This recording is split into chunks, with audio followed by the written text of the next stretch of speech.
Okay, so today we are studying the Forest Rights Act.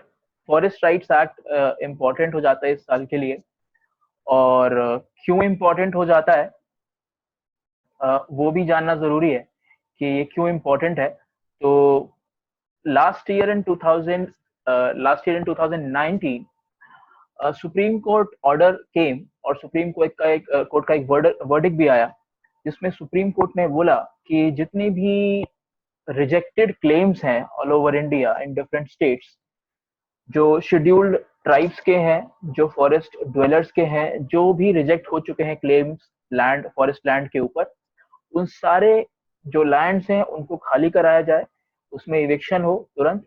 और सभी states को ये ऑर्डर भेजा गया, सभी जो फॉरेस्ट एरियाज हैं इंडिया के, वहां पर ये ऑर्डर्स को भेजा गया, जहां पर डिस्ट्रिक्ट एडमिनिस्ट्रेशन को ऑर्डर किया गया डायरेक्टली कि वो सारे इन लैंड्स को वेकेट कराए, क्योंकि जो उनके क्लेम्स थे वो सुप्रीम कोर्ट में गलत पाए गए। जो वहाँ के कम्युनिटीज थी उनके क्लेम्स जो है सुप्रीम कोर्ट में गलत पाए गए, इसलिए उनको खाली कराने की बात की गई।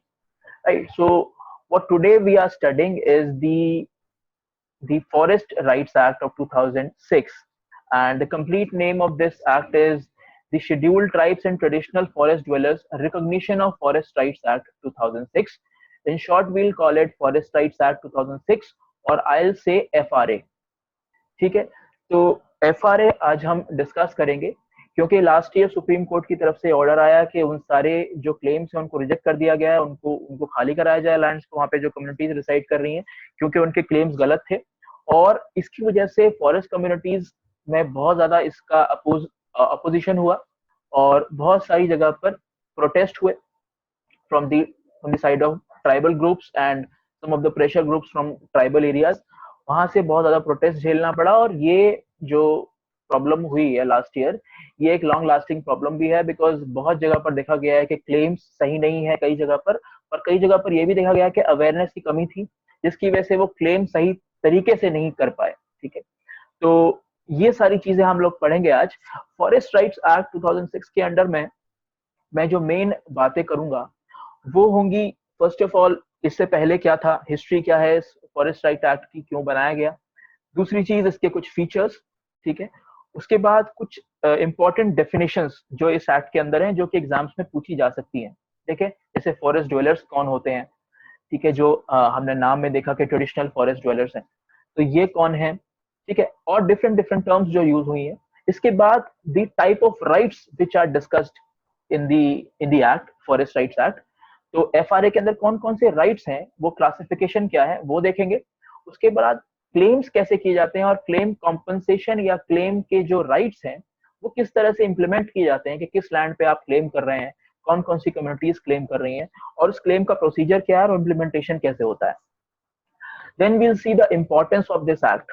राइट, तो जो हमारे लिए काफी जरूरी है यूपीएससी एग्जाम के लिए, importance of this act, challenges in this act.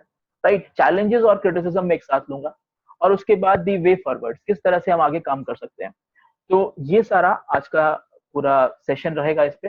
सबसे पहले देखते हैं कि फॉरेस्ट राइट एक्ट की जरूरत क्या पड़ती है हमको, और कहाँ पर इसकी जो स्कोप है वो स्टार्ट होता है। ठीक है, तो सबसे पहले देखना जरूरी है कि ब्रिटिश जो है, जब ब्रिटिश हमारे देश में आते हैं, तो they diverted the abundant forest wealth of the nation. This all forest wealth was diverted by the Britishers to meet their commercial needs, their economical needs. Now, procedure जो था सेटलमेंट का और जो राइट्स देने का जो प्रोसीजर था under law, वो ब्रिटिशर्स द्वारा बनाया गया। उसका नाम था Indian forest act. Indian forest act जो कि सबसे पहला 1865 में आता है। सो इंडियन फॉरेस्ट एक्ट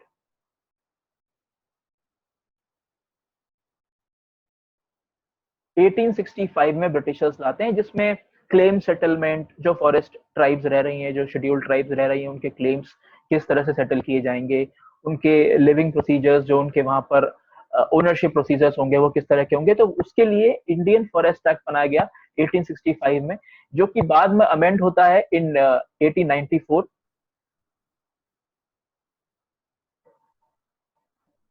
और लास्टली अमेंड होता है 1927।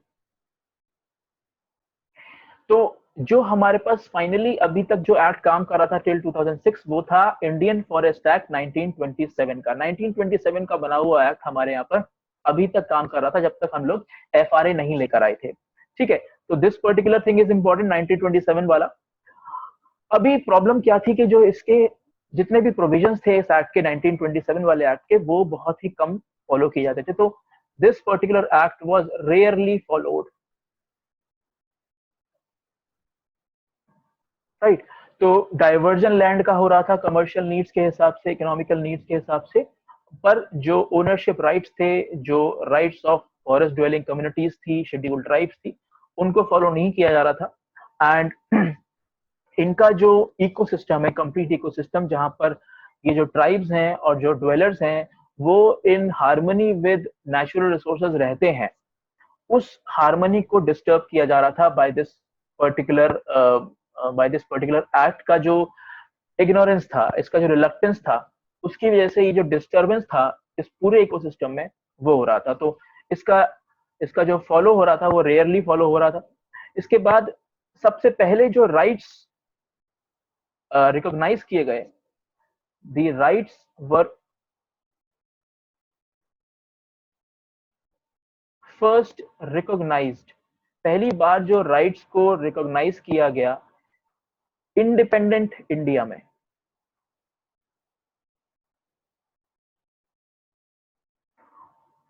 was in 1988। 1988 में फॉरेस्ट पॉलिसी आती है। फॉरेस्ट पॉलिसी ऑफ 1988 में सबसे पहले the rights of scheduled tribes and traditional forest dwellers की बात की गई कि उनके राइट्स हैं, उनके ओनरशिप राइट्स, उनके यूजर राइट्स, मैनेजमेंट राइट्स, ये सारे राइट्स की पहली बार बात की गई in the forest policy of 1988। Forest policy अभी लेटेस्ट जो आई है वो 2018 में आई है। तो फॉरेस्ट पॉलिसीज आती रहती हैं, but these are only policies, right, not an act. कोई लॉ नहीं है, ये सिर्फ पॉलिसी है। ठीक है, लास्टली हमने एक्ट बनाया यानी लॉ बनाया, दैट इज दी एफआरए 2006। तो अभी के केस में we follow the forest rights act 2006 जो कि 2006 में बनाया गया, right. Now some of the important terms which are used in this act, will discuss them first, कि कौन कौन सी टर्म्स जो कि रेगुलरली बार बार इस एक्ट में आपके सामने आएगी, तो वो हम देख लेते हैं वो क्या क्या है टर्म्स यूज्ड। सबसे पहले जो टर्म आती है वो आती है community forest resource.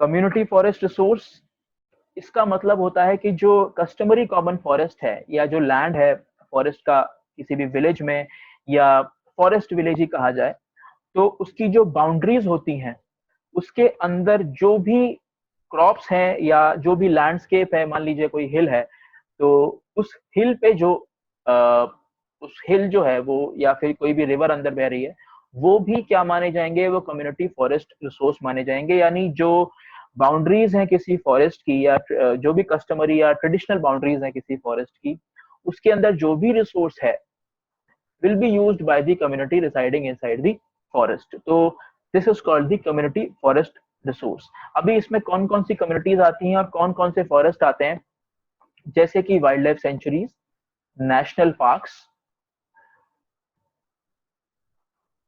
Community forest, और से कम्युनिटी रिजर्व। ओके, और इसके अलावा जो भी रिजर्व्ड एरियाज हैं वो सारी लैंड इस कम्युनिटी फॉरेस्ट रिसोर्स की तरह से आइडेंटिफाई की जाती है। ठीक है, common forest land customary boundaries और ट्रेडिशनल बाउंड्रीज दोनों को रिस्पेक्ट करते हैं। ठीक है, ट्रेडिशनल बाउंड्रीज या कस्टमरी बाउंड्रीज में थोड़ा सा फर्क है। कस्टमरी बाउंड्रीज वो बाउंड्रीज हो सकती हैं जो बाय लॉ डिफाइन की गई हैं, या फिर किसी जोग्राफिकल रिसोर्स, किसी जोग्राफिकल बॉडी, टोपोग्राफिक बॉडी द्वारा डिफाइंड है। ट्रेडिशनल बाउंड्रीज वो बाउंड्रीज होंगी जो बहुत पहले से डिफरेंट ट्राइब्स के बीच में बाउंड्रीज डिसाइड हो जाती थी। बहुत सारी जो उनके अपने डेमोक्रेटिक ग्रुप्स हैं तो वो डिसाइड कर लेते थे। सम ग्राम सभा must have decided from from the times unknown, ठीक है। तो वो सारी ट्रेडिशनल बाउंड्रीज या कस्टमरी बाउंड्रीज होंगी। उसके बाद जो टर्म एक आती है वो आती है फॉरेस्ट ड्वेलिंग एसटी।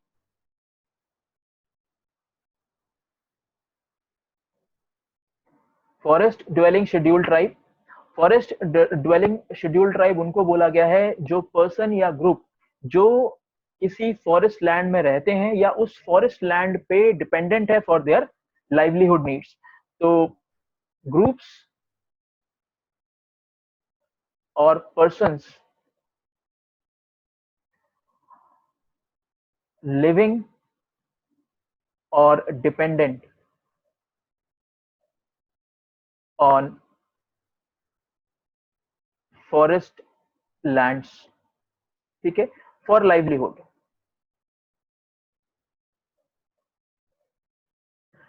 राइट। तीसरी चीज आती है फॉरेस्ट विलेज। इसमें जो तीसरा टर्म आपको मिलेगा देखने वो है फॉरेस्ट विलेज, ठीक है।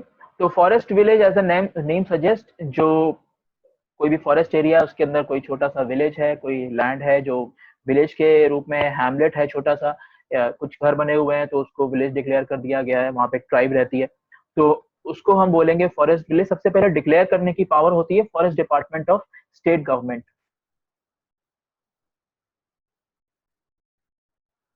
Of state governments declares any village as forest village. तो सबसे पहले जो इसमें विलेज आते हैं वो आते हैं फॉरेस्ट सेटलमेंट विलेज।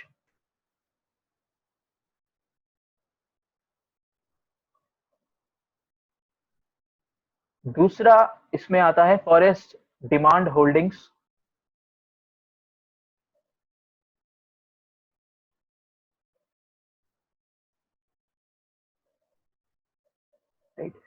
तीसरा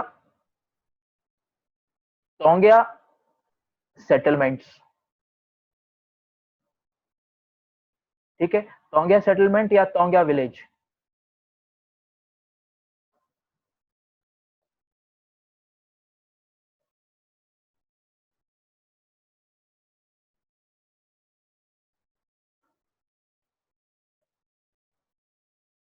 और चौथा है लैंड फॉर कल्टीवेशन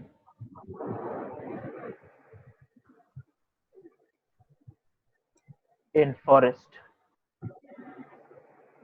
ठीक है। अभी तीन तरह के फॉरेस्ट विलेजेस जो डिफाइंड है इस लॉ में वो है forest settlement villages, forest demand holdings, taungya settlements, जो मैं बताऊंगा क्या होता है, land for cultivation in forest. तो फॉरेस्ट सेटलमेंट विलेज तो सिंपल विलेज है जो ट्रेडिशनल फॉरेस्ट है जहां पर शेड्यूल्ड ट्राइब्स रह रही हैं, जो परमानेंट वहां पे सेटल कर चुकी हैं, तो फॉरेस्ट सेटलमेंट विलेज कहलाएंगे। फॉरेस्ट डिमांड होल्डिंग्स जहां पर जो नई आई ट्रेडिशनल ड्वेलर्स हैं या फिर कुछ ऐसे ड्वेलर्स जो वहां पर माइग्रेट करके आते रहते हैं, ट्राइब्स जो पास्टोरल हैं वो वहां पे आती हैं तो किसी पर्टिकुलर होल्डिंग एरिया को अपने हक में लेती हैं जिसको स्टेट गवर्नमेंट उनको देता है, डिक्लेयर करता है, उस समय के लिए वो वहां पे रहती हैं, उसके बाद वहां से निकल जाती हैं, पार्ट ऑफ शिफ्टिंग कल्टीवेशन। इसके बाद आता है तीसरा, that is the taungya settlement. Taungya settlements क्या होते हैं, ये बेसिकली आते हैं अंडर दी शिफ्टिंग कल्टीवेशन। तो टोंग का मतलब होता है हिल और या का मतलब होता है कल्टीवेशन। ये जनरली एग्रो फॉरेस्ट्री के अंडर में आएंगे, अंडर शिफ्टिंग कल्टीवेशन, यानी यहाँ पर गवर्नमेंट आपको राइट देती है for the tree plantation. Tree आप प्लांट कीजिए, ट्री प्लांटेशन के साथ साथ, जिसको एग्रो फॉरेस्ट्री भी बोलते हैं, ट्री प्लांटेशन के साथ साथ आप क्या कर सकते हैं, जो भी ऐसी क्रॉप्स हो जो उन ट्रीज के सिम्बायोटिक हो, यानी उन ट्रीज के साथ उनका कोई ऑपोजिट रिलेशनशिप ना हो या वो ट्रीज के प्लांटेशन को हार्म ना करे, ऐसी क्रॉप्स को आप वहां पे कल्टीवेट कर सकते हैं। सो तोंगया सेटलमेंट्स क्या है, जिसमें आप एग्रो फॉरेस्ट्री के अंदर ट्री प्लांटेशन करते हैं, यानी उन ट्राइब्स को परमिशन होता है कि वो ट्री प्लांटेशन कर सकते हैं, वहां पे एग्रो फॉरेस्ट्री कर सकते हैं, और साथ ही साथ ऐसी क्रॉप्स वहां पे उगा सकते हैं जो उस पर्टिकुलर ट्री प्लांटेशन के सिम्बायोटिक रिलेशनशिप में है।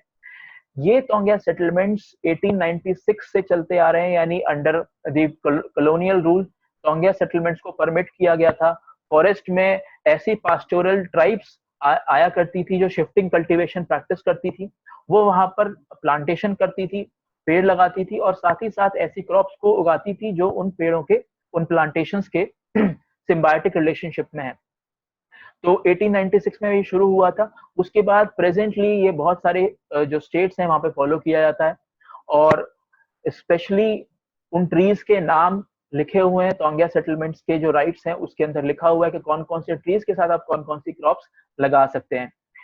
दी states like Andaman and Nicobar, north Bengal, Kerala, UP, Andhra Pradesh, Karnataka and Maharashtra and all the states of north east like Assam, Meghalaya, Tripura, वहां पर ये तोंगिया सेटलमेंट्स हैं और जो कि शिफ्टिंग कल्टीवेशन फॉलो करती हैं। और 3 से 4 साल जो एक एवरेज टाइम होता है किसी भी पेड़ को बड़ा होने में लगता है, तो उस समय तक उनका उस लैंड पे राइट रहता है, वो वहां पर उस पेड़ को लगाते हैं। और जब तक वो पेड़ बड़ा होता है और टिम्बर कल्टीवेशन होता है, उसका टिम्बर उसमें से निकाला जाता है यानी लकड़ी काटी जाती है, तब तक वो वहां पे क्रॉप्स लगा सकते हैं। उसे 3 से 4 साल में वो खेती कर सकते हैं, उसके बाद वो वहां से मूव कर जाते हैं। तो एक तरह से शिफ्टिंग कल्टीवेशन टाइप का है ये तोंगिया सेटलमेंट। तो ये और land for cultivation in forest, ये कुछ ऐसी स्पेसिफाइड लैंड होती है जो कल्टीवेट करने के लिए स्टेट गवर्नमेंट के जो फॉरेस्ट डिपार्टमेंट से वो परमिशन देते हैं। ठीक है, तो ये different type of forest villages हो जाएंगे। उसके बाद दूसरी उसके बाद जो नेक्स्ट हम लोग डेफिनेशन जो इसमें टर्म आती है वो आती है minor forest produce. Minor forest produce, minor forest produce क्या है? सिंपल टर्म में बोलूं तो लकड़ी यानी टिम्बर के अलावा जितना भी फॉरेस्ट प्रोड्यूस है जो हमको मिलता है from the plant origin, plant से जो मिलता है वो सारा का सारा माइनर फॉरेस्ट प्रोड्यूस में आता है। यानी टिम्बर को छोड़ के जो भी प्लांट ओरिजिनेटेड प्रोड्यूस हमको मिलता है फॉरेस्ट से, that is the minor forest produce apart from timber. ठीक है, जो भी फॉरेस्ट प्रोड्यूस हमको प्लांट ओरिजिन का मिलता है वो सारा माइनर फॉरेस्ट प्रोड्यूस में आता है। अब उसमें बहुत सारे एग्जांपल्स हैं, हनी है, वी हैव वैक्स है हमारे पास, देन हमारे पास पेपर पल्प्स है, हमारे पास रेसिन्स हैं, हमारे पास नट्स हैं। ये सारी चीजें हमें जो फॉरेस्ट से मिलती हैं, वाइल्ड फ्रूट्स इवन जो आजकल बहुत एक्सपोर्ट होते हैं, तो वो सारी चीजें हमारे पास, बैम्बू और केन्स भी, वो सारी चीजें माइनर फॉरेस्ट प्रोड्यूस में आती हैं। ठीक है, इसके बाद जो लास्ट जो टर्म हम बार बार इसमें सुनेंगे वो है other traditional forest dwellers. Other traditional forest dwellers यानी OTFD। ठीक है, तो एक तो शेड्यूल्ड ट्राइब्स जो नोटिफाइड हैं, ठीक है, इसके अलावा अदर ट्रेडिशनल फॉरेस्ट ड्वेलर जो कि जो ये वर्ड जो है ये हमारे नाम में भी लिखे हुए हैं, जो इस एक्ट का नाम है, तो ये कौन कहलाते हैं? तो किसी एक डेट जो इसमें डिफाइंड है, यानी 13 दिसंबर 2005 से पहले की 3 जनरेशंस, 3 जनरेशंस का मतलब होता है 75 ईयर्स। 3 जनरेशन, एक जनरेशन 25 ईयर्स की ऑन एन एवरेज मानी जाती है। तो 13 दिसंबर 2005 से पहले 3 जनरेशंस अगर किसी भी ड्वेलिंग फॉरेस्ट ड्वेलर्स की अगर किसी फॉरेस्ट में रिसाइड कर रही है और वो अपने लाइवलीहुड के लिए उस फॉरेस्ट पे डिपेंडेंट है, तो उनको माना जाएगा OTFDs यानी अदर ट्रेडिशनल फॉरेस्ट ड्वेलर्स। तो अदर ट्रेडिशनल फॉरेस्ट ड्वेलर्स की जो डेफिनेशन वो आती है 13 दिसंबर 2005 से पहले की 3 जनरेशन किसी फॉरेस्ट ड्वेलर की अगर वहां पे लाइवलीहुड के लिए अपने डिपेंडेंट है फॉरेस्ट पे, तो उनको OTFD में डाला जाता है। ठीक है, तो ये हमारे कुछ डेफिनेशंस हैं जो जो टर्म्स हमारे इस एक्ट में यूज हुई हैं। इसके बाद देखते हैं फीचर्स ऑफ दिस एक्ट। तो क्या क्या फीचर्स हैं इस एक्ट में, और फीचर्स में इंपॉर्टेंट ये है कि क्लेम्स किस तरह से किए जाते हैं और क्लेम्स की इंप्लीमेंटेशन कैसे होती है। Right, so we will see the features. सबसे पहला feature, This particular act recognized the forest rights and occupational rights of the forest land in the forest dwelling STs, यानी forest dwellings जो scheduled tribes हैं, और उसके अलावा the other traditional forest dwellers. तो recognize the forest rights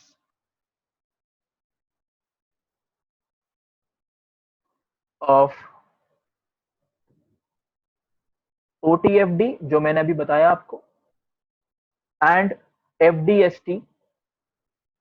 FDST मतलब forest dwelling scheduled tribes, forest dwelling scheduled tribes, और OTFT other traditional forest dwellers. तो इनके राइट्स को रिकॉग्नाइज करता है FRA. उसके बाद जो भी इस काम में कंसर्न्ड अथॉरिटीज हैं, उनकी रिस्पॉन्सिबिलिटीज और उनकी अथॉरिटीज, रिस्पॉन्सिबिलिटीज और उनकी अथॉरिटीज जो कि कंजर्वेशन ऑफ बायोडाइवर्सिटी के लिए हो, मेंटेनेंस ऑफ इकोलॉजिकल बैलेंसेस के लिए हो, ये सारी चीजें इसमें डिफाइंड होती हैं. तो responsibility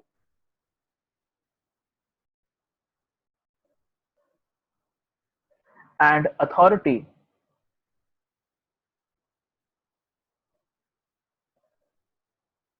for sustainable use, conservation of biodiversity and maintenance of ecological balance of FDST and OTFD. ठीक है. तो जो भी रिस्पॉन्सिबिलिटीज और अथॉरिटीज हैं, चाहे वो फॉरेस्ट डिपार्टमेंट्स की हो, towards the conservation of biodiversity, maintenance of ecological balance of FDSTs and OTFDs, इन सब की बात इसमें की गई है. यानी किस तरह से ये अपने क्लेम्स ले सकती हैं, किस तरह से एग्रो फॉरेस्ट्री में पार्टिसिपेट कर सकती हैं, क्या इनकी अथॉरिटीज हैं, क्या इनके राइट्स हैं ओवर द लैंड. तो वो सारी चीजें इसमें आती हैं in the FRA 2006. Then it empowers local self-governance, that is Gram Sabha, which is very important in this particular act. ग्राम सभा का इंपॉर्टेंस बहुत ज्यादा है. आई am not talking about gram panchayat. Gram panchayat is made up of certain people, certain important persons, but gram sabha includes all the people residing in the village, so it's more democratic, right? तो ग्राम सभा की हम बात कर रहे हैं. Next, the issue of poverty alleviation. तो अगर क्वेश्चन आता है कि poverty alleviation is any aspect or any dimension of this forest rights act, you can say yes for poverty alleviation और pro poor growth जिसको हम बोलते हैं, that is one of the aspect of forest rights act. now ये चीजें होती हैं कि आप सेकेंडरी मानते हैं पावर्टी एलिविएशन को या प्रो पुअर ग्रोथ को इसमें, बट ये एक्ट जो है that is primarily based on the poverty alleviation and pro poor growth, because हमारे यहाँ पर लैंड जो है वो स्टेट सब्जेक्ट है फर्स्ट ऑफ ऑल, और फॉरेस्ट जो है वो कंकरेंट लिस्ट में आता है.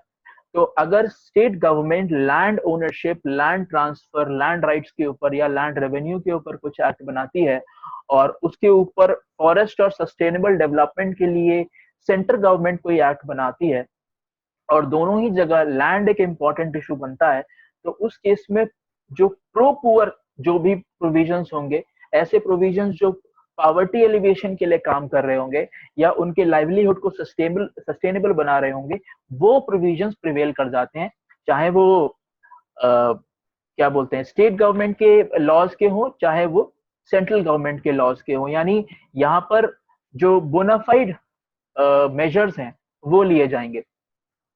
ठीक है. और लास्टली जो एक फीचर इसका इंपॉर्टेंट है that is the conservation and management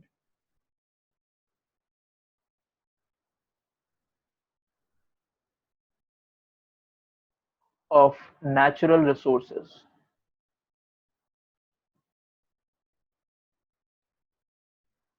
ठीक है, तो ये सारी चीजें हो गई इसके फीचर्स। इसके बाद आते हैं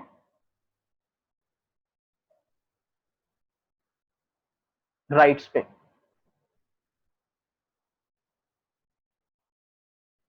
ठीक है, कौन कौन से राइट्स इस पर्टिकुलर एक्ट में दिए हुए हैं। द टाइप ऑफ राइट्स, पहला राइट है title right. Title rights, title rights का मतलब होता है ownership rights, the right to ownership of land farmed by tribals और फॉरेस्ट ड्वेलर्स। ठीक है, तो title right, right to ownership.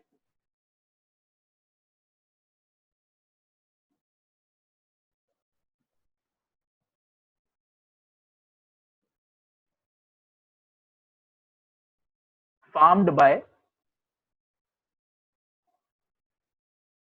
You can say tribals और फॉरेस्ट ड्वेलर्स। अब इसकी एक सीमा निर्धारित कर दी गई है, that is 4 hectares maximum. 4 hectares maximum for एफडीएसटीज and ओटीएफडी। एफडीएसटी और ओटीएफडीज दोनों के लिए, यानी इससे ऊपर की लैंड ओनरशिप में नहीं जाएगी। यानी ओनरशिप के लिए अगर आप ओनरशिप लेना चाहते हैं तो दोनों ही को, एफडीएसटी और ओटीएफडीज को, 4 हेक्टेयर से ऊपर की लैंड उनके पास ओनरशिप में नहीं जा सकती। दूसरा जो राइट आता है वो आता है use right. Use rights, use rights का मतलब है कि जो फॉरेस्ट प्रोड्यूस है उसके यूज का राइट किसके पास होगा, अगर वो किसी लैंड में आ रहा है, या फिर अगर वो ऐसी लैंड जहां पर ओनरशिप भी नहीं है, फॉरेस्ट जो ट्राइबल कम्युनिटीज हैं या फॉरेस्ट ड्वेलर्स हैं उनके लैंड पे वो नहीं आता है, बट कॉमन रिसोर्स है किसी नेशनल पार्क में या वाइल्ड लाइफ सेंचुरी में, कोई कॉमन रिसोर्स जो उनके लैंड के बाहर है, उसका भी यूजर राइट दिया गया है ऐसी कम्युनिटीज को। So this is the common rights, common user right which is extended to the scheduled tribes. Right, so the rights extended to minor produce, जिसको माइनर फॉरेस्ट प्रोड्यूस भी बोलेंगे, grazing areas,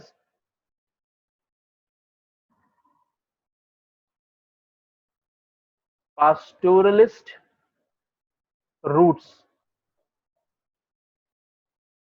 etcetera in protected areas.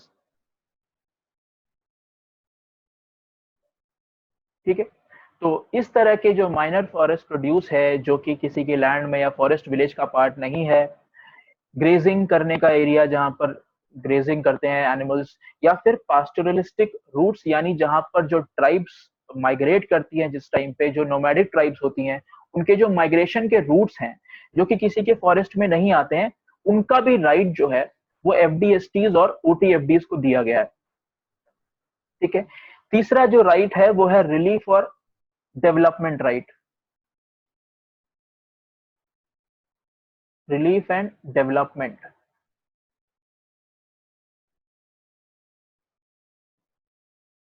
Relief और development का right है कि जो rehab, यानी किसी का अगर कोई कम्युनिटी को डिस्प्लेस किया जाता है तो उसका रिहैब और उसके जो रीसेटलमेंट है उसकी जिम्मेदारी फॉरेस्ट डिपार्टमेंट यानी स्टेट गवर्नमेंट की बनती है उस केस में। और किसी भी केस में इलीगल इविक्शन और फोर्स्ड जो डिस्प्लेसमेंट है उस केस में फॉरेस्ट अथॉरिटीज उसके लिए रिस्पॉन्सिबल होती हैं। तो rehab in case of illegal eviction and forced displacement।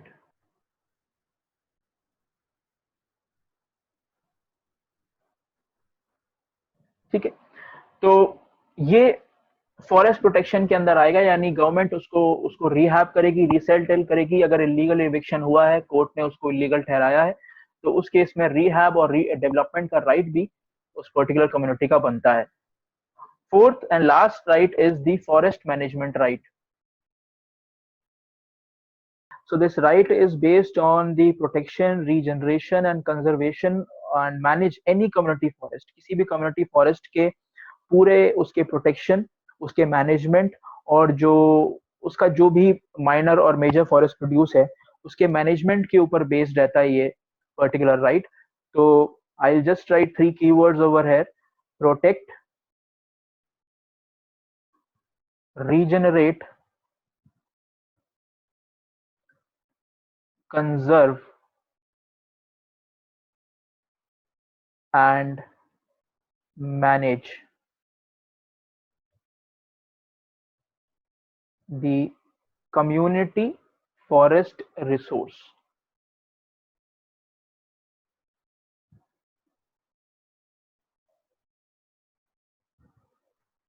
ठीक है, तो ये कुछ थोड़ा सा ट्रेडिशनल राइट है। ट्रेडिशनल राइट का मतलब है कि इस पर्टिकुलर राइट में जो पहले से कम्युनिटीज वहां पे रिसाइड कर रही हैं, उनका जो कम्युनिटी फॉरेस्ट रिसोर्स है या कम्युनिटी लैंड है किसी पर्टिकुलर कम्युनिटी का, तो उसको प्रोटेक्ट करने का, उसको रीजनरेट करने का, उसको कंजर्व करने का और उसको मैनेज करने का सारा राइट जो है वो उस पर्टिकुलर कम्युनिटी का होगा। राइट, ये इंडिविजुअल राइट नहीं है। फॉरेस्ट मैनेजमेंट राइट एक कम्युनिटी राइट है। ठीक है, तो हमने अभी तक जो राइट्स पढ़े हैं, I will summarize those rights. The first one is the title right. Second one is the use right. Third one is the relief and development, R&D right. R&D is not research and development, relief and development. और last है forest management. ठीक है, title rights का keyword जो है आप याद रखिएगा ओनरशिप है। यूज राइट का है जो माइनर फॉरेस्ट प्रोड्यूस या जो जो यूसेज के ऊपर राइट है apart from that land owned by the community. यानी ओनरशिप राइट में तो टाइटल्स यानी ओनरशिप रहेगी आपकी, बट इसके अलावा भी जो कॉमन लैंड है किसी फॉरेस्ट का, उसमें चाहे वो ग्रेजिंग लैंड हो, माइनर फॉरेस्ट प्रोड्यूस के ऊपर आपका राइट हो, या फिर जो रूट्स हैं पास्चरल ट्राइब्स के, उन रूट्स के प्रोटेक्शन हो, वो यूजर राइट में आता है। इसके अलावा रिलीफ एंड डेवलपमेंट, कोई भी इलीगल इविक्शन हुआ है, कोई ऐसा डिस्प्लेसमेंट हुआ है, फोर्स डिस्प्लेसमेंट हुआ है, उस केस में रिहैबिलिटेशन यानी कोर्ट के किसी जजमेंट के बाद या जो डिस्ट्रिक्ट अथॉरिटीज हैं इस केस में लगी हुई, उनके किसी जजमेंट के बाद रिहैब और डेवलपमेंट का राइट भी उन कम्युनिटीज का होता है। Last is forest management right. Forest management right में simple management, the protection, regeneration, conservation, ये सारा जो कम्युनिटी फॉरेस्ट का होता है वो राइट कम्युनिटी फॉरेस्ट के पास रहेगा, यानी उस कम्युनिटी के पास रहेगा। ठीक है, next we will see the claims. Claims कैसे कैसे होते हैं और क्लेम्स किस तरह से होते हैं किसी भी लैंड पे। तो पहली चीज, इसमें कोई भी अगर मेंबर है किसी कम्युनिटी का, एसटी कम्युनिटी का, वो जो रिसाइड करता है फॉरेस्ट में या फॉरेस्ट के ऊपर डिपेंडेंट है, उस फॉरेस्ट लैंड के ऊपर डिपेंडेंट है forest livelihood, can go for the claim. तो कौन क्लेम के लिए जा सकता है? First of all, who? So the answer is members और community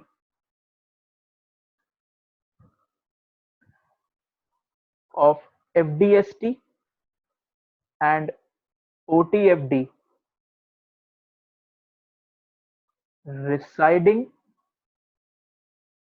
or dependent on forest for livelihood, ये लोग क्लेम कर सकते हैं किसी भी लैंड पे कि ये उनका कम्युनिटी लैंड है या उनका any of those rights which I have explained you earlier, तो ये क्लेम कर सकते हैं। इसके बाद ओटीएफडी मैंने आपको बता ही दिया, 3 generation, that is 75 years prior to 13 December 2005। तो वो सारे जो फॉरेस्ट में रिसाइड कर रहे हैं वो ओटीएफडीज में आ जाते हैं। इसके अलावा who is the authority here, जो जो विलेज अथॉरिटी है उसकी मैं बात कर रहा हूँ। विलेज अथॉरिटी जो यहाँ पर है वो है ग्राम सभा। Now, Gram Sabha is that authority which has to initiate the process of determining the nature and extent of the indigenous forest rights. So, इसके लिए जो important keywords हैं, is the authority to initiate the process. I'm just writing the keywords because सब कुछ लिखना थोड़ा सा मुश्किल है. Initiate the process of determining the nature and extent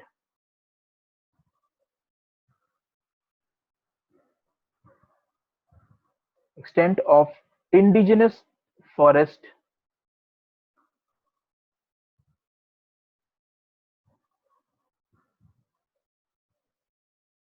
ठीक है, तो सबसे पहले जो क्लेम का प्रोसीजर स्टार्ट करने वाली जो जो सभा है वो ग्राम सभा है, यानी वो जो अथॉरिटी सबसे पहले काम करेगी वो है ग्राम सभा.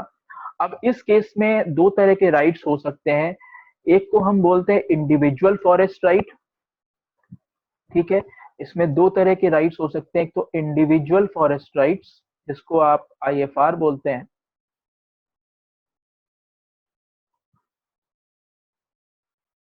और दूसरा होता है कम्युनिटी फॉरेस्ट राइट्स.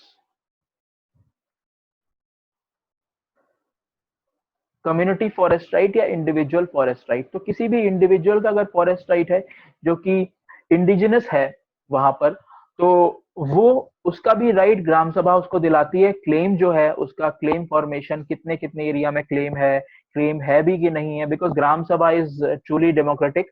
तो वो ये बताएगी कि वाकई में ऐसा क्लेम बनता है कि नहीं बनता है, और इसके साथ कुछ ऐसा इलीगल इविक्शन का कुछ हुआ है कि नहीं हुआ है, या फिर कहाँ कहाँ पर कितना क्लेम इसका बनता है. वो सारी चीजें एक पर्टिकुलर तरीके से जो होता है वो उसको ग्राम सभा करके देगी, चाहे वो इंडिविजुअल फॉरेस्ट राइट हो या फिर कम्युनिटी फॉरेस्ट राइट हो. इसके बाद देखते हैं इसका इम्प्लीमेंटेशन कैसे होता है.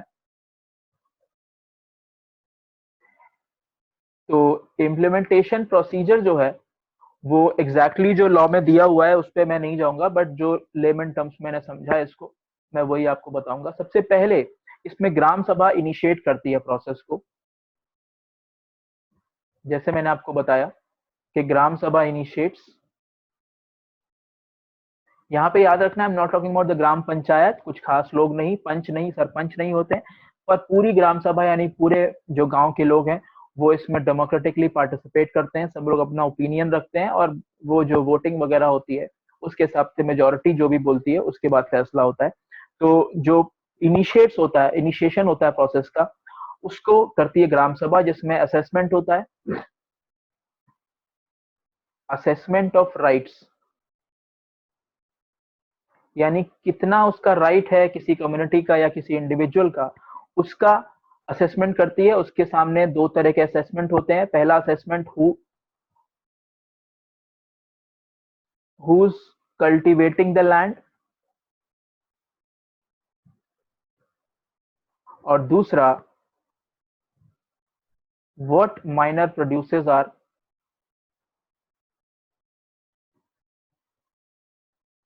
collected.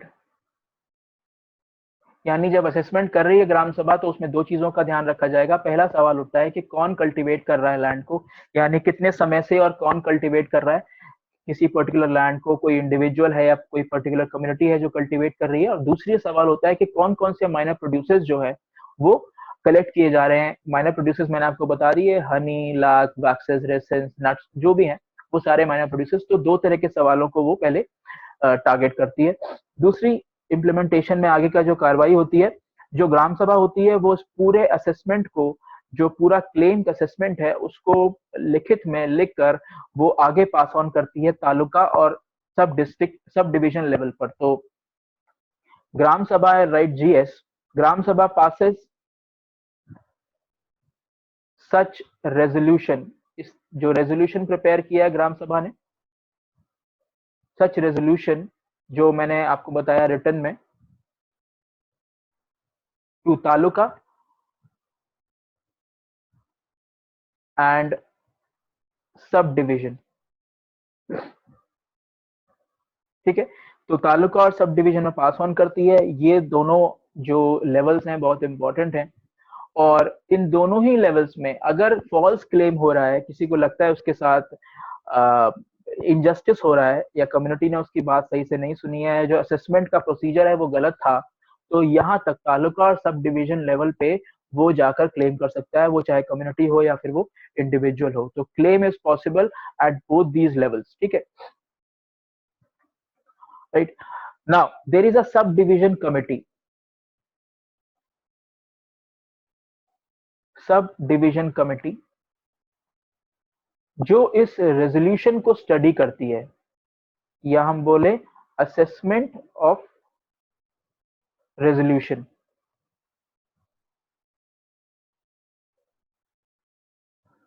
ठीक है। वो इस रेजोल्यूशन का असेसमेंट करती है और उसके बाद असेसमेंट के बाद उसको भेज दिया जाता है to the sub division officer, और सब डिवीजन ऑफिसर जो एसडीओ है वो उसको आगे डिस्ट्रिक्ट लेवल कमेटी के पर पास ऑन कर देते हैं। तो ये चला जाता है एसडीओ के पास, सब डिविजनल ऑफिसर, और सब डिविजनल ऑफिसर जो है वो उसको डिस्ट्रिक्ट लेवल कमेटी के पास भेजते हैं,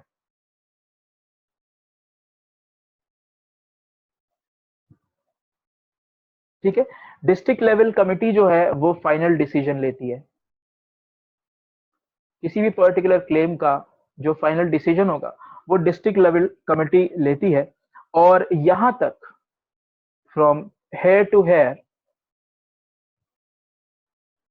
राइट, यहां से यहां तक पूरा, any false claim appeal can be complaint. किसी भी फॉल्स क्लेम, कोई भी फॉल्स क्लेम अगर हुआ है उसके खिलाफ अगर कोई अपील करनी है तो यहां से यहां तक कहीं भी की जा सकती है, at any level. So any appeal against false claim, ठीक है, कोई भी अपील अगर फॉल्स क्लेम के खिलाफ करनी है तो पूरे इन सारे लेवल्स में कहीं भी हो सकती है। डिस्ट्रिक्ट लेवल अथॉरिटी जो भी डिसीजंस लेती है उसको, जो वो डिसीजंस होते हैं वो फाइनल होते हैं, ठीक है, फाइनल डिसीजंस होते हैं, इनके खिलाफ आप नहीं जा सकते। हाँ, इसके बाद आप कोर्ट जाना चाहते हैं तो वो ओपन है आपके लिए, ठीक है। लास्टली, जो लैंड रिकॉग्नाइज्ड होता है, यानी जो क्लेम एक्सेप्ट किया जाता है, land recognized under this act can not be sold और ट्रांसफर्ड, ठीक है। तो डिस्ट्रिक्ट लेवल कमेटी ने जिस क्लेम को एक्सेप्ट कर लिया, ओनरशिप राइट्स हो या यूजर राइट्स हो, किसी भी राइट्स के लिए वो क्लेम भेजा गया हो, तो अगर उन उन सारे क्लेम्स को एक्सेप्ट कर लिया गया है तो उस पर्टिकुलर लैंड को ना तो बेचा जा सकता है ना ही ट्रांसफर किया जा सकता है, राइट। तो ये है implementation procedure under the claims. पूरा जो क्लेम्स का, कोई भी क्लेम किसी भी राइट, जो मैंने राइट्स की बात की थी शुरुआत में, किसी भी राइट के अंडर कोई क्लेम किया गया है तो उसके लिए ये इम्प्लीमेंटेशन प्रोसीजर रहता है। इसमें ग्राम सभा का रोल जो है वो काफी इंपॉर्टेंट है इस केस में, अगर आप देखेंगे, और ग्राम पंचायत बहुत ज्यादा पार्टिसिपेशन उसका इस पर्टिकुलर केस में नहीं है, या कहें कि उसका जो डिस्क्रिशनरी पावर है वो यहाँ पर नहीं है, right. Now next thing is the importance of this act. Importance of this act, या बोले कि इसके पॉजिटिव एस्पेक्ट्स क्या है इस एक्ट के, वो हम देखते हैं। सबसे पहला जो इम्पोर्टेंस है वो है expansion of mandate of fifth and sixth schedule. Fifth और सिक्स्थ शेड्यूल जो है हमारे कॉन्स्टिट्यूशन के, उसके मैंडेट को और एक्सपैंड करता है, उसको और इम्प्लीमेंटेबल या वाइबल बनाता है ये पर्टिकुलर एक्ट। उसके बाद फिफ्थ एंड सिक्स शेड्यूल सभी जानते हैं। Fifth schedule is for the autonomous regions in the states where tribal groups are there, जहाँ पे ट्राइबल कम्युनिटीज रिसाइड करती हैं, वहां पर governor is empowered to administer those areas of those regions. And sixth schedule is especially for the states of Assam, Meghalaya, Mizoram and Tripura, ठीक है। तो fifth schedule बाकी सारे राज्यों के लिए है, और सिक्स शेड्यूल जो असम, मेघालय, मिजोरम, त्रिपुरा है उन राज्यों के लिए है जहां पर फॉरेस्ट जो ट्राइबल कम्युनिटीज हैं वो रिसाइड करती है। वहां के जो ऐसे रीजन्स हैं उनको गवर्नर के हाथ में रखा गया है, उनके एडमिनिस्ट्रेशन को, तो ये इस पर्टिकुलर 2 शेड्यूल्स के जो मैंडेट्स हैं, उनके जो राइट्स हैं उस पर्टिकुलर शेड्यूल में, उनको और एक्सपैंड करता है, उनको इम्प्लीमेंटेबल और एग्जीक्यूटेबल बनाता है। दूसरा, जो अभी तक हमने देखा, the alienation of tribes which led to the left wing extremism, जो हमने अभी नक्सलिज्म अभी तक हम देखते आ रहे हैं, वो उसका जो मेन कॉज है वो है एलिनेशन ऑफ ट्राइब्स, यानी ऐसे ट्राइब्स की अनदेखी जो वहां पर बहुत समय से रह रहे हैं, उनके उनके खिलाफ बहुत सारे कानून या बहुत सारे पॉलिसीज कई बार काम करते हैं। फॉरेस्ट ऑफिशियल्स, फॉरेस्ट डिपार्टमेंट्स जो है, उनके राइट्स को रेस्पेक्ट नहीं किया जाता है, जिसकी वजह से लेफ्ट विंग एक्सट्रीमिज्म बहुत बढ़ता है। तो एक इम्पोर्टेंस ये भी है कि लेफ्ट विंग एक्सट्रीमिज्म खासकर in the states of Chhattisgarh, Orissa, Jharkhand, इन सारे स्टेट्स में ऐसे शेड्यूल्ड ट्राइब्स और फॉरेस्ट ड्वेलर्स को जो इंक्लूजन मिलता है इस एक्ट से, वो लेफ्ट विंग एक्सट्रीमिज्म के जो इम्पैक्ट्स हैं उनको कम करेगा। तो alienation of tribe which leads to left wing extremism, तो this provides inclusion to tribals in these areas। ठीक है, एरियाज लाइक ओडिशा, झारखंड और छत्तीसगढ़ स्पेशली, इन तीनों स्टेट्स में जहां पर ज्यादा प्रेवलेंट है, वहां पर एक्सट्रीमिज्म को कम करने में काम आएगा। Next, the concept of revenue villages. Revenue villages के कॉन्सेप्ट को एनकरेजमेंट मिलता है। ठीक है, रेवेन्यू विलेज का जो कॉन्सेप्ट है वो सिंपल कॉन्सेप्ट है कि जिस विलेज की जो बाउंड्रीज हैं वो बहुत ही क्लियरली डिफाइंड है, उनकी बाउंड्रीज मैप्ड है, ऐसे विलेजेस को आप रेवेन्यू विलेजेस बोलते हैं। बहुत सारे विलेजेस जिनकी एग्रीकल्चरल बाउंड्रीज या रेजिडेंशियल बाउंड्रीज, सेटलमेंट बाउंड्रीज बहुत क्लियरली डिफाइंड नहीं है, हमारे देश में ज्यादातर विलेजेस ऐसे हैं जो रेवेन्यू विलेजेस कैटेगरी में नहीं है, but government is trying to incorporate majorly all villages in the country to the revenue villages and exactly define their boundaries and limits, तो वो कहलाते हैं रेवेन्यू विलेजेस। तो इस एक्ट में रेवेन्यू विलेजेस को भी encouragement मिल रहा है। और मैपिंग जो है वो जीआईएस के की हेल्प से की जा रही है। मैपिंग उस केस में जो राइट्स हैं, जो ओनरशिप राइट्स हैं, वो वायलेट ना हो। ठीक है, next, this act protects the IPRs. The IPRs, the intellectual property rights and traditional knowledge.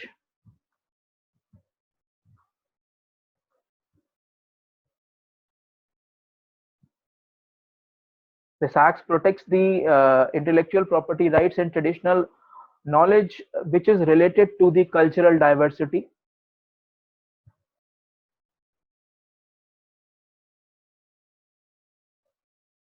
ठीक है, तो बहुत जगह पर forest produce they come under the GI tagging. ठीक है, ज्योग्राफिकल इंडिकेशन के अंदर आता है, वो भी एक तरह का आईपीआर है। तो वो सारे ट्रेडिशनल नॉलेजेस और आईपीआर को प्रोटेक्ट करना, कोई बैम्बू का फर्नीचर किसी खास तरीके का बनता है किसी ट्राइबल एरिया में, जैसे बहुत सारे ट्राइबल रीजन्स में ज्योग्राफिकल इंडिकेशन दिया गया है, तो इस तरह के ट्रेडिशनल नॉलेज और आईपीआर को प्रोटेक्ट भी इस एक्ट के थ्रू किया जा सकता है। इसके अलावा जो डिस्प्लेस्ड कम्युनिटीज हैं,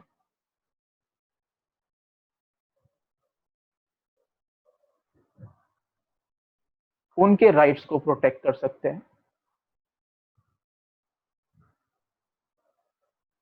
ठीक है, the rights of displaced communities are protected and secured, you can say secured by this particular act. ठीक है, then rights of marginal communities.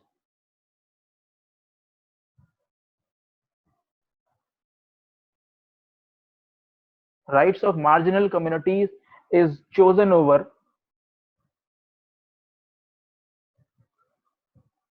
the infra development। कि कहीं पर भी रोड डेवलपमेंट, हाईवे डेवलपमेंट या ऐसा फ्लाईओवर्स बनाना है जहां पर किसी कम्युनिटी को जिसकी पॉपुलेशन बहुत ज्यादा है, जो काफी समय से वहां रिसाइड कर रही है, उसके अगर राइट्स का इन्फ्रिंजमेंट होता है, तो वो इंफ्रा डेवलपमेंट एक्टिविटी को हम रोकेंगे। पहले उस मार्जिनल कम्युनिटी के राइट्स को हम प्रोटेक्ट करेंगे, उसको या तो रिहैब करेंगे या फिर उसको कुछ ही तरह से डेवलप करेंगे। But this particular act is identifying the rights of marginal community over the infra development activity. Now, very important thing over here to note is that land and its management, ये जो land और management है, ये state list का part है, ये state list में आता है लैंड और मैनेजमेंट। बट लैंड रिफॉर्म्स जो हैं are monitored by ministry of rural development.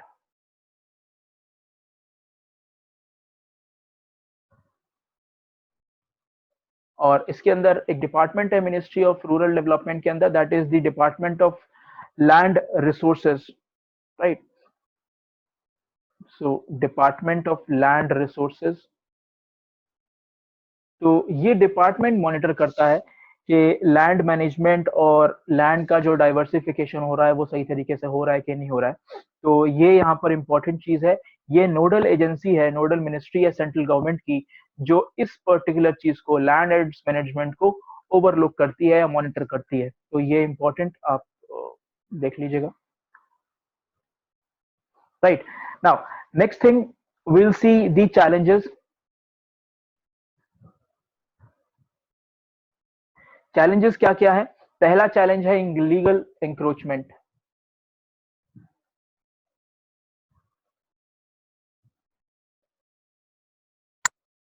Illegal encroachment सबसे ज्यादा है फॉरेस्ट एरियाज में। इलीगल इंक्रोचमेंट, एनवायरमेंट एक्ट्स जो है हमारे वो उतने कंप्लायंट नहीं है। एनवायरमेंट एक्ट्स को कंप्लाई कराने के लिए फॉरेस्ट ऑफिशियल्स या जो डिफरेंट डिपार्टमेंट्स ऑफ गवर्नमेंट हैं वो उतना ज्यादा एफर्ट्स नहीं डालते हैं।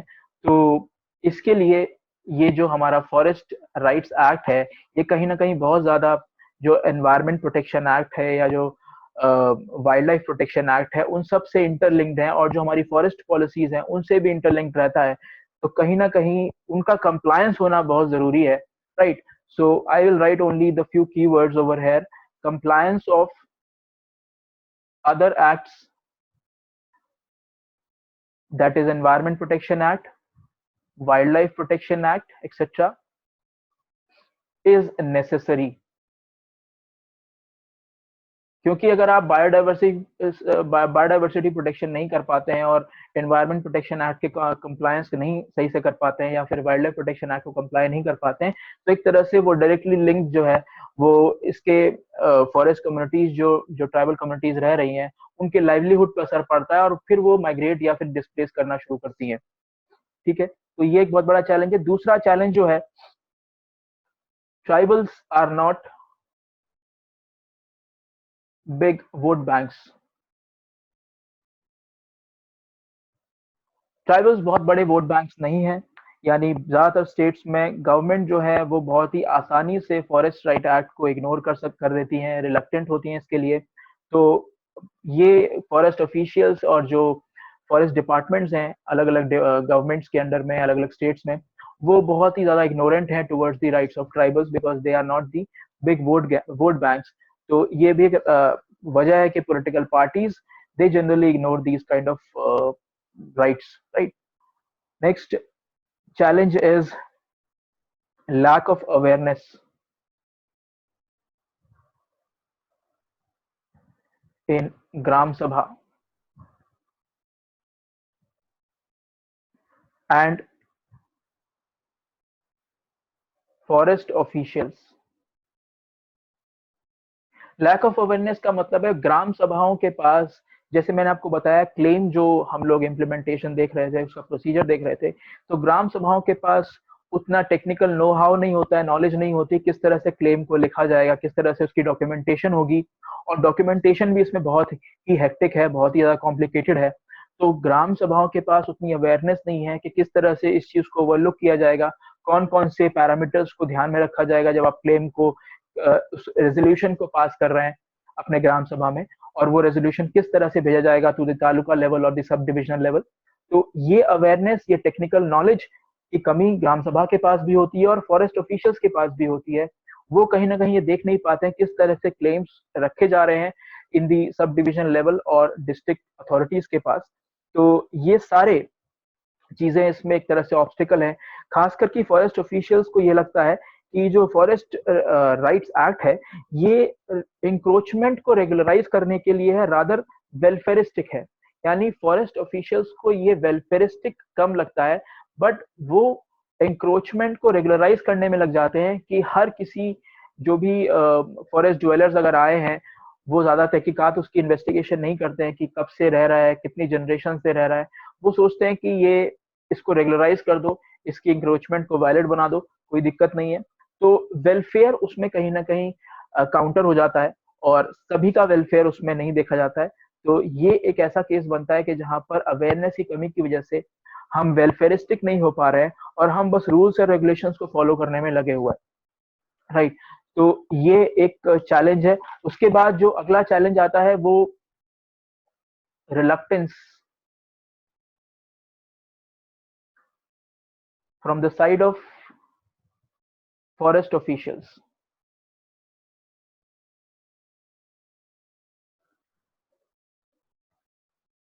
Under pressure of political parties and corporates। ठीक है, तो कॉर्पोरेट्स और पॉलिटिकल पार्टीज के प्रेशर में the forest authority, specially the forest bureaucracy, is always there under the pressure, और उसके लिए वो फॉरेस्ट राइट्स एक्ट को कई बार इग्नोर करते हैं। और कई बार देखा जाता है कि बहुत सारी फॉरेस्ट कम्युनिटीज ऐसी हैं जिनको इलीगली इविक्ट किया गया, वेकेट किया गया और उसको वैलिडेट किया गया बाय द फॉरेस्ट अथॉरिटीज, जो कि एक तरह से इलीगल और अनएथिकल भी है। तो ये reluctance from the side of forest officials under the pressure of political parties और कॉर्पोरेट्स दोनों इसमें काम करते हैं।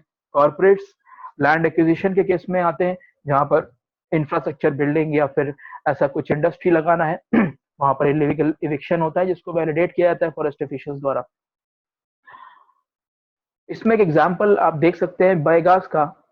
बैगास कम्युनिटी ने इसके खिलाफ पिछले कुछ सालों में आवाज उठाई है इन the forest of UP, Madhya Pradesh, Rajasthan और जो सेंट्रल छत्तीसगढ़ और झारखंड है वहां पर बैगास रिसाइड करते हैं। तो Baigas have raised there voices.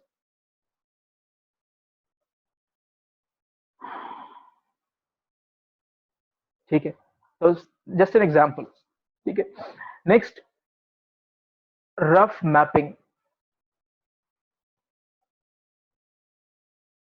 Of forest land. Forest land की और जो विलेजेस हैं उनकी रफ मैपिंग बहुत ज्यादा रिस्पॉन्सिबल है कि राइट्स को सही तरीके से आइडेंटिफाई नहीं कर सकते हैं आप। It lacks in the recognition of rights by the gram sabha also. तो ग्राम सभा भी आइडेंटिफाई नहीं कर पाती कि लैंड वाकई में उनके पावर में या उनके जो क्षेत्र में है वो नहीं है या वो है। तो इस केस में फॉरेस्ट ऑफिशियल्स और ग्राम सभा दोनों ही थोड़ा सा कंफ्यूजन में रहते हैं क्योंकि मैपिंग सही से नहीं हुई है, right. Next is intensive documentation. जैसे मैंने आपको बताया क्लेम सेटलमेंट और जो रेजोल्यूशन है क्लेम का जो ग्राम सभा देती है उसमें इंटेंसिव डॉक्यूमेंटेशन होने की वजह से कई बार जो एप्लीकेंट है वो उसका रेजोल्यूशन पहुंच नहीं पाता है, रिजेक्ट हो जाता है कई बार। और दूसरी चीज, जब भी कोई फॉल्स क्लेम होता है उसके खिलाफ अगर किसी को अपील करनी होती है तो उसमें भी डॉक्यूमेंटेशन इतनी कॉम्प्लेक्स है कि जो लिटिगेंट है उस केस में वो अपील नहीं कर पाता है, उसकी अपील ही वहां से रिजेक्ट हो जाती है बिकॉज ऑफ इंटेंसिव डॉक्यूमेंटेशन। तो ये कुछ ऐसे चैलेंजेस हैं जो इसमें आ रहे हैं। Next thing, we'll see the way forward.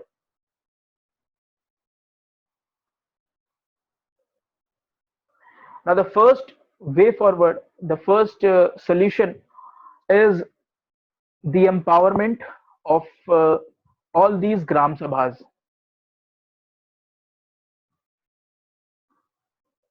empowerment of ग्राम सभा, इसमें ट्रेनिंग बहुत जरूरी है, अवेयरनेस, राइट, देन लिंकिंग ग्राम सभा विद फॉरेस्ट ब्यूरोक्रेसी, यानी फॉरेस्ट ब्यूरोक्रेसी और ग्राम सभा के बीच में एक अच्छा लिंक होना बहुत जरूरी है, ठीक है, जिससे कि ग्राम सभा और एम्पावर्ड होगी, उसकी ट्रेनिंग रेगुलरली होनी चाहिए, किस तरह से आपको क्लेम्स देने हैं, किस तरह से रेजोल्यूशन पास करना है, ये सारी चीजें, right. Next is the act which is very important, which came in 2013, which is the rights to fair compensation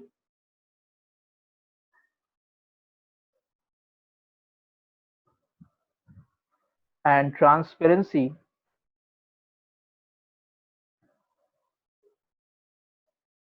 in land acquisition, बहुत लंबा नाम है इसका, rehabilitation, मैं शॉर्ट में रिहाब लिख दूंगा, एंड रीसेटलमेंट एक्ट 2013, ठीक है, इसको लैंड एक्विजिशन एक्ट भी बोलते हैं शॉर्ट में, but this complete act, right to fair composition and compensation and transparency in land acquisition, rehabilitation and resettlement act 2013, it provides the safeguard, this provides safeguards against displacement of scheduled tribes. तो ये basically land acquisition, rehabilitation और resettlement के ऊपर based है, basically land transfer किस तरह से acquire करेगी सरकार या कोई प्राइवेट कंपनी, उसके ऊपर ये एक्ट है, मोटा मोटा इस तरह से बता सकता हूँ। और उस केस में अगर किसी ट्राइबल कम्युनिटी शेड्यूल्ड ट्राइब को वहां से इविक्ट किया गया है इलीगली, या किस तरह से उसका लैंड आप एक्वायर कर सकते हैं, वो सारी चीजें इसमें लिखी हुई हैं। तो ये एक तरह से शेड्यूल्ड ट्राइब्स के जो लैंड्स हैं, जो उनकी ऑथराइज्ड या उनके ओनरशिप लैंड्स हैं, वो सारे प्रोटेक्टेड है अंडर दिस पर्टिकुलर एक्ट। तो लैंड एक्विजिशन में इनको एक अलग से राइट दिया गया है। Next is maps and documentation.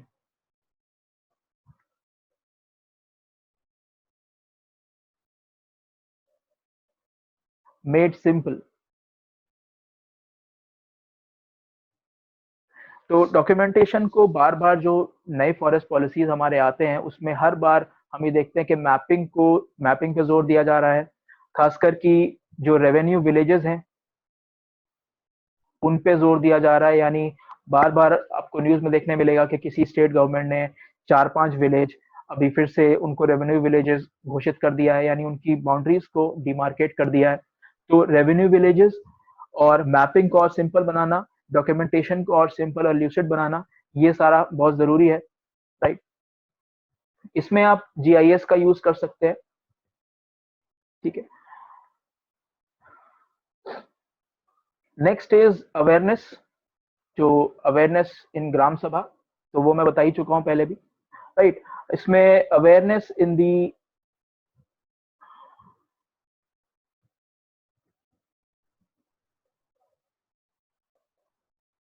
Forest department officials, और साथ ही साथ जो सब डिविजनल कम्युनिटीज हैं, सब डिवीजन कमिटीज, सॉरी,